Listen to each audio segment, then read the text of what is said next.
Olá, hoje a gente vai conversar um pouquinho sobre A Vida Não é Justa, da escritora Andréa Pachá. A Andréa, para quem não sabe, ela é juíza de direito, né? Ela ingressou na magistratura em 1994 e ficou cerca de 20 anos à frente de uma vara de família. E o que ela fez ao longo desse tempo? Ela foi coletando histórias que tivessem marcado ela de alguma forma e trouxe aqui para compor esse livro, né? Esse livro é composto, então, de cerca de 35 histórias, onde ela narra pra gente o ponto de vista dela como magistrada, dos conflitos que ela tá ali testemunhando e presenciando. Durante muito tempo eu fiquei em dúvida, né, de como classificar essas histórias, se eu poderia classificar como conto ou como crônica, porque a própria Andréa Pachá, em algumas entrevistas, ela comenta de que existe aqui um grande grau ali, né, um elevado grau de romance. Em determinada parte aqui do livro, inclusive, na página 184, ela diz o seguinte: sempre tive um olhar superlativo para enxergar o cotidiano. Comprar um pão, abastecer o carro, andar de táxi, tudo se transformava em história diante de uma retina viciada em romancear a realidade. E eu me lembrei automaticamente de uma entrevista que o Sabino deu para a Roda Viva, e um entrevistador pergunta para ele o seguinte, ele pergunta assim: Sabino, tudo isso que você conta nas suas crônicas, porque o Sabino era muito famoso, né, pelas crônicas dele, tudo isso que você conta nas suas crônicas realmente aconteceu? E ele responde algo mais ou menos assim, que eu acho sensacional. Ele diz: olha, tudo que eu conto é verdade, com exceção do que é inventado. Então, assim, não é porque é uma crônica e que existe ali um certo valor maior dado à realidade, né, à experiência vivida pelo escritor, de que você não pode romancear. Então, assim, apesar de não ser um narrador, observador, na crônica tem essa qualidade, essa característica de você ter justamente um narrador que participa das histórias, então ele conta uma experiência pessoal, não significa que você não pode, de alguma forma, dar uma romanceada. Então, nesse caso, né, a partir desta percepção, eu acho que não estaria errado dizer que nós teríamos aqui 35 crônicas acerca das experiências que a Andréa viveu dentro, né, e à frente dessa vara de família ao longo desses 20 anos. Esse livro se tornou um best-seller no Brasil, inclusive, há uns anos atrás, porque ele inspirou uma série no Fantástico, chamada Segredos de Justiça, salvo engano. Eu vou deixar o link aqui, porque eu acho que no YouTube você tem alguns desses episódios. Vou deixar o link aqui nos comentários, caso vocês queiram dar uma olhada. E por se tratar de uma vara de família, né, o grosso das histórias aqui, na verdade todas as histórias aqui, versam de alguma forma relacionadas a dramas familiares, né? Então uma dessas histórias, por exemplo, envolve justamente um casal chamado Bruno e Camila, né? O Bruno pede o divórcio da mulher e a mulher começa a narrar para a juíza o drama dessa família. E o que acontece? O Bruno passou por um problema de saúde durante muitos anos, né? Um problema grave que demorou-se de se diagnosticar. No livro, na história, não detalha justamente o que é, mas foi um tratamento de cerca de 3 anos e que ela, quase sozinha, se não fosse por um amigo do Bruno, ficou com ele e deu suporte a ele durante esse tempo todo. Eles têm um filho que, na época da separação, já tinha 18 anos, mas que, à época da doença, devia ter seus 13, 14 anos, então a Camila segurou uma barra durante essa doença do marido. E se não fosse por esse amigo do Bruno, teria que lidar com tudo isso sozinho. O Bruno se recupera da doença, fica bem e um tempo depois pede o divórcio a Camila, justamente para se casar com quem? Com este amigo que também o ajudou, o amigo do Bruno. Então esse é o drama, por exemplo, que a Andréa tem que enfrentar, porque ele assume ser gay. E aí a gente tem nessas histórias, se você tiver um mínimo de sensibilidade, compreender que é um drama. A mulher o ama, a mulher esteve do lado dele durante todo esse tempo, né? E no momento que a doença cessa, no momento que realmente a cura vem, ele pede um divórcio. Então o que deveria ser um momento de felicidade para todos, para ela se torna um momento de muita angústia. Mas ao mesmo tempo a gente entende o cara, porque o Bruno quase morreu, veja bem, né? É uma questão de empatia mínima. Ele quase morreu, então acho que frente à morte, ele percebe que a gente tem que aproveitar a vida. E ele é apaixonado por esse amigo e ele sai de casa e se casa com o cara. Enfim, é esse tipo de drama que você vai ter aqui no livro, né? São dramas que muitas vezes você não vai ter uma resposta fácil. Claro que você também vai ter histórias engraçadas. Então, por exemplo, na história Sagrada é um Samba de Amor, você vai ter a história do Nelson e da Rosália. E a Rosália, a mulher aqui que está pedindo divórcio, por quê? Eles se conheceram no samba quando eram muito jovens. Eles já são um casal de senhores. O Nelson ganha vida, né, tocando pandeiro ou enfim, algum instrumento. Ele toca samba, ele vive assim. E a Rosália, ela se converteu, ela se tornou evangélica. E o pastor falou para ela de que samba não era algo bacana, não era um meio de se ganhar a vida, não era de Deus, então ela se convenceu de que não vai mais dormir com o marido e pediu a separação. A Andréia, ela fica tão chocada com essa história, porque no fundo a mulher não quer se separar do marido, é por conta justamente do pastor que a convenceu.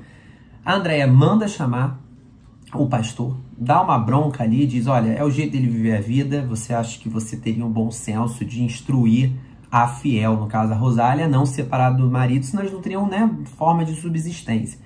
E de fato, o pastor concorda e fala, não, tudo bem, não precisa separar não, nessa hipótese, nesse caso, e eles ficam juntos. Então, assim, nem todos os casos tratados aqui nesse livro são casos trágicos, mas, né, a tendência é, se bate a porta do judiciário é porque algo não está bem. Então, a maior parte aqui das histórias, geralmente, são histórias tristes.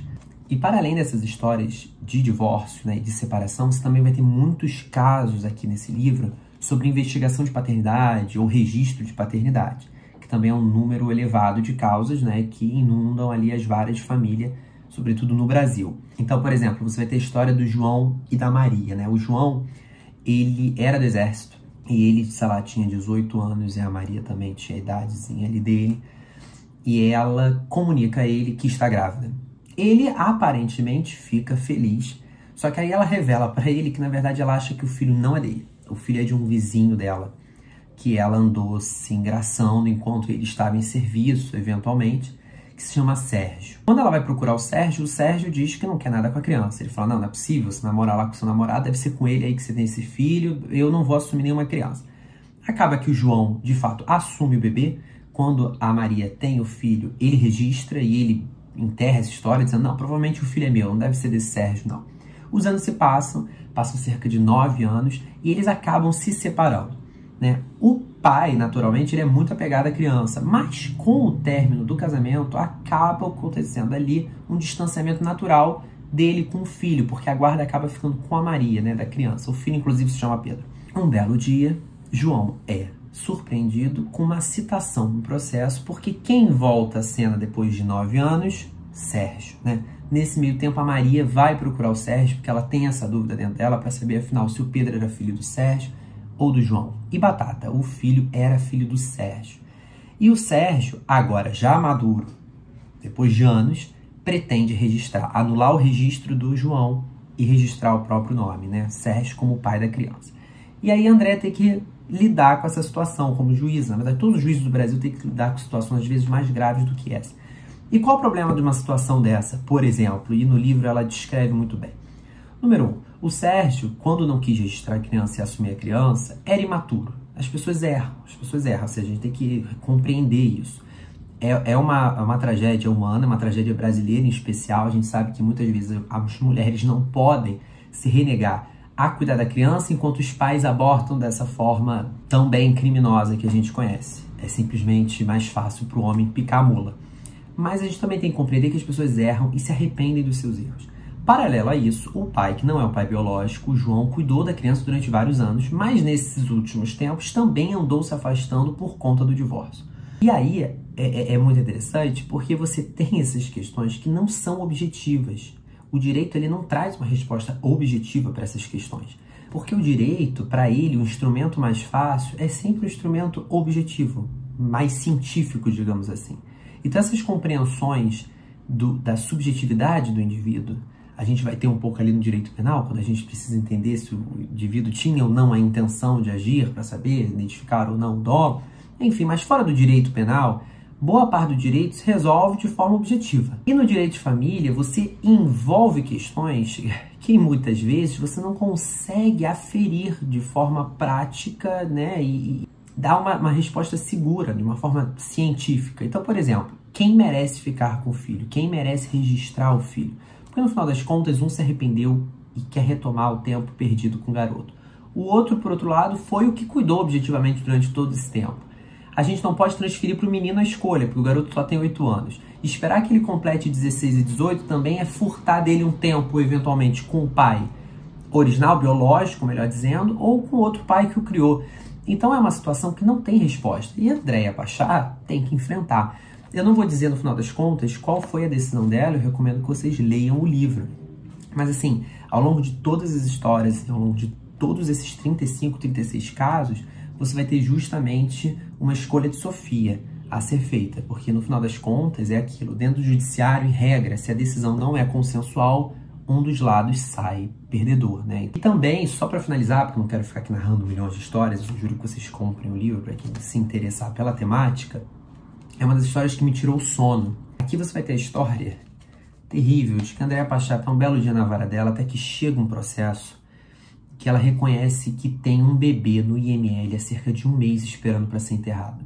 Naturalmente, essa história chocaria qualquer um, chocou a Andréa, e ela manda chamar ali os responsáveis, os parentes, para tentar entender por que tem um bebê há 1 mês no IML esperando para ser enterrado. Quando chega, né, os familiares, a avó do bebê, né, e a mãe e o pai, você tem ali uma tragédia humana, uma tragédia carioca, uma tragédia brasileira. A menina com 15 anos engravidou do rapaz com 21. Não contou para ele que estava grávida, não contou para ninguém que estava grávida, escondeu a gravidez durante esse tempo todo, o pai trabalhava de manhã e ela estudava à noite, enfim, eles acabavam não cruzando o tempo, então ela conseguiu durante 7, 8, 9 meses esconder essa gravidez. Passado um tempo, um belo dia ela acorda de madrugada com vontade de ir ao banheiro, e quando ela chega no banheiro, ela acaba parindo a criança. No desespero, ela pega o bebê, leva a vizinha corta o cordão umbilical, eles colocam o bebê dentro de uma sacola de supermercado e levam para o hospital. Quando chegam no hospital, a criança, eles notam, ela até comenta que a criança estava roxinha e a criança acaba morrendo.